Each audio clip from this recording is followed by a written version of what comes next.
در مسکو پایتخت روسیه خبرنگاران در نزد دفتر روزنامه نووایا گازتا جمع آمدند و یادی آنا پالیتکوفسکا خبرنگار معروف این روزنامه را گرامی داشتند. آنا پالیتکوفسکا روز 7 اکتبر سال 2007 کشته شد.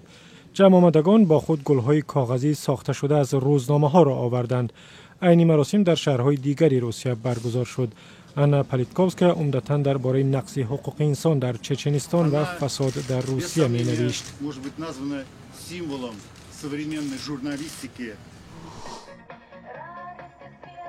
در شهر ایرکوتسک روسیه حدود 200 نفر از کارمندان اتفاقهای کسبه و یا سازمانهای حامی حقوق کارگران در راهپیمایی سالانه برای حمایت از حقوق اجتماعی کارگران شرکت کردند.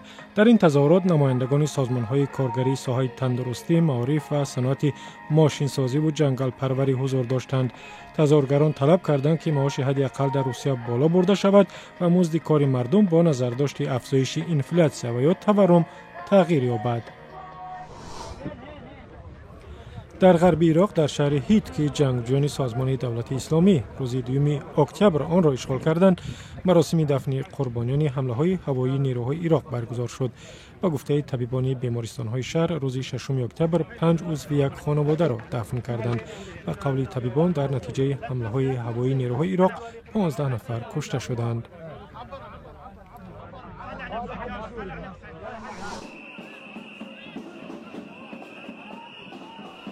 در شهر بلگراد پایتخت سربستان چند هزار دانشجو علیه اصلاحات قریب الوقوع در ساحه معارف تظاهرات کردند.